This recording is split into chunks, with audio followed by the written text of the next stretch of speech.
Mari kita merenungkan sejenak Mazmur 23. Tuhan, gembalaku yang baik. Mazmur Daud.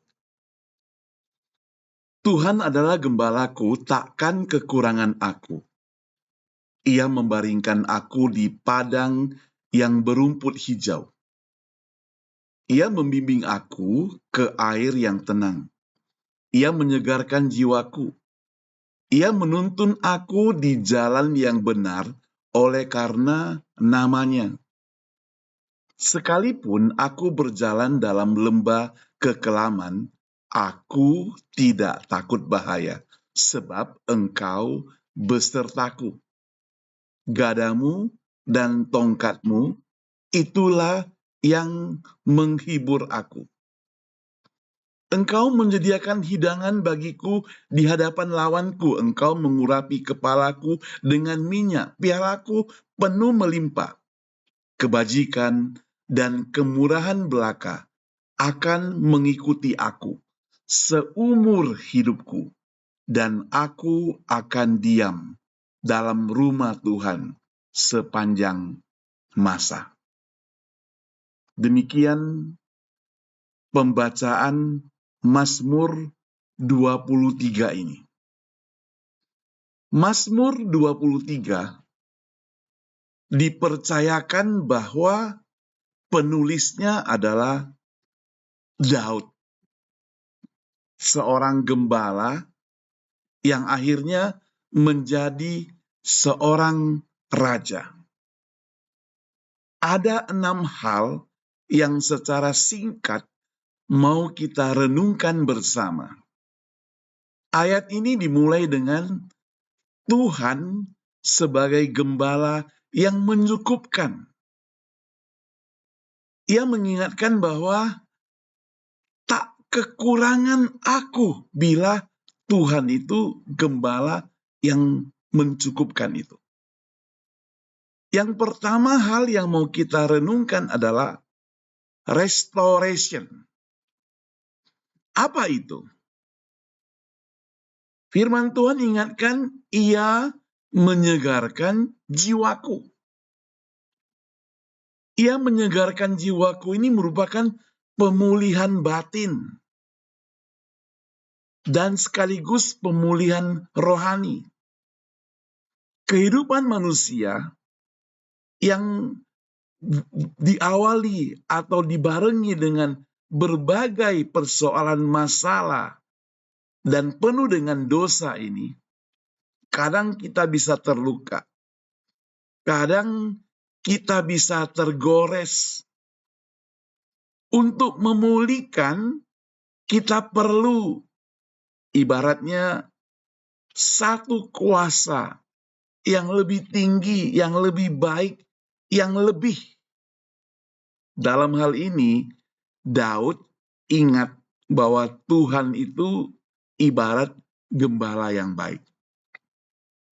Dia yang akan memulihkan batin. Begitu dekatnya Daud dengan Tuhan, dia merasakan batinnya yang terluka, yang tergores, rohaninya yang kacau, rohaninya yang banyak godaan itu akan dipulihkan, direstoration kembali oleh Tuhan, merupakan gembala yang baik. Yang kedua, selain restoration, di Mazmur 23 Tuhan sebagai gembala yang baik juga memberikan direction. Firman Tuhan ingatkan, ia Allah Yahweh menuntun aku di jalan yang benar. Tuhan memberi arah hidup yang benar.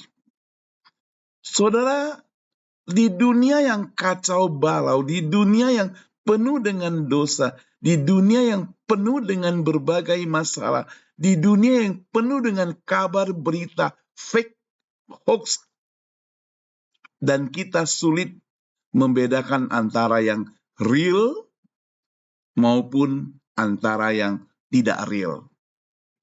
Disitulah kita perlu direction, penuntun arah yang benar, sungguh-sungguh benar. Karena ada direction yang salah. Secanggih-canggihnya dunia tetap saja perlu direction yang benar. Di San Francisco kita ada Waymo, ya. Mungkin sejenisnya juga ada. Itu saya lihat itu kendaraan listrik yang bisa mengangkut penumpang tanpa sopir. Ini kan luar biasa. Ada sopir saja kadang kita kurang percaya. Dan sekarang ada kendaraan dengan secanggihnya teknologi, kendaraan itu bisa tanpa sopir. Nah, luar biasa bukan? Tapi seminggu yang lalu, tepatnya Sabtu yang lalu, ketika saya berada di downtown, mau balik ke kota, karena ada acara party, parade di situ, maka banyak jalan yang ditutup. Kemudian kita diarahkanlah oleh polisi belok ke jalan yang boleh kita jalan. Nah, Waymo ini mungkin sudah disetting begitu baiknya, sebegitu canggihnya, mereka ada 2 mobil berjejeran, gak mau jalan. Stop di situ. Gak bisa diarahkan. Gak bisa diminta belok kiri kanan.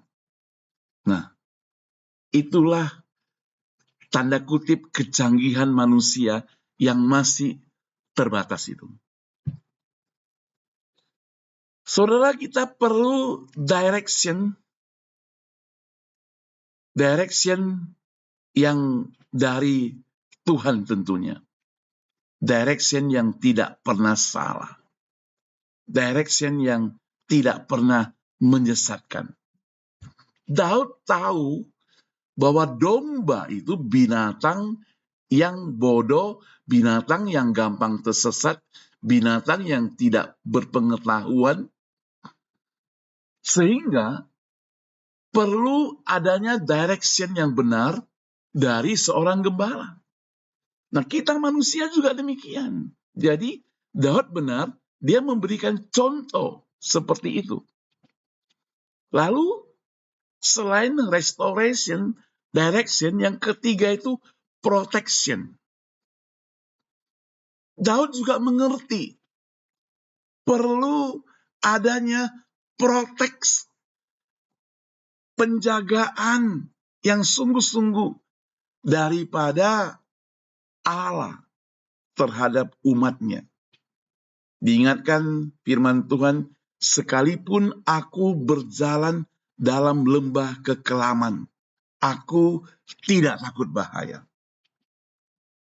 Di terjemahan lama, diterjemahkan dulu begini. Sekalipun aku berjalan dalam bayang-bayang maut. Artinya sangat mengerikan. Aku tidak takut, dia bilang. Karena apa? Karena ada gadamu dan tongkatmu. Itulah yang menghibur aku. Ada gada, ada tongkat. Itu yang merupakan proteksi, pembelaan, penjagaan daripada Allah terhadap kita. Dalam hidup kita juga demikian, saudara. Di dalam hidup yang penuh dengan bahaya ini di dunia ini, kalau kita belum bersandar kepada Tuhan sepenuhnya, maka kita pasti akan dijaga juga sepenuhnya oleh Dia. Selanjutnya ada elevation. Apa itu elevation? Elevation itu Tuhan meninggikan kita di depan musuh. Jadi kita tidak dipermalukan. Firman Tuhan mengingatkan, engkau menyediakan hidangan bagiku di hadapan lawanku. Di hadapan lawan kita ada Tuhan yang masih menghargai kita. Dia mengurapi kepalaku dengan minyak. Itu yang dilakukan oleh seorang gembala terhadap domba-domba peliharaannya.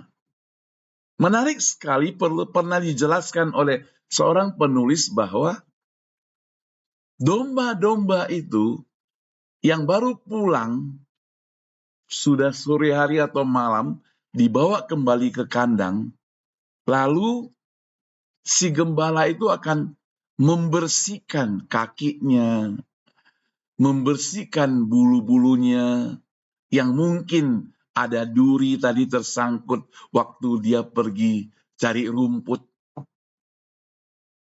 Kemudian taruh obat, diolesi minyak, baru masukkan mereka ke dalam. Dan itu setelah semuanya sudah dilakukan seperti itu, baru kandangnya ditutup dan kasih mereka makanan. Setelah apa? Setelah musuh-musuhnya, kalau ada binatang buas yang ada di sekitar itu, ada gada, ada tongkat, maka si gembala akan memusnahkan itu semuanya, taruh di tempat yang bisa dilihat oleh domba-domba itu. Baru sekarang mereka menikmati makanan dengan tenang, karena musuh-musuhnya sudah keok. Maka di sini dikatakan, engkau menyediakan hidangan bagiku di hadapan lawanku. Dan satu hal yang terakhir, ada destination.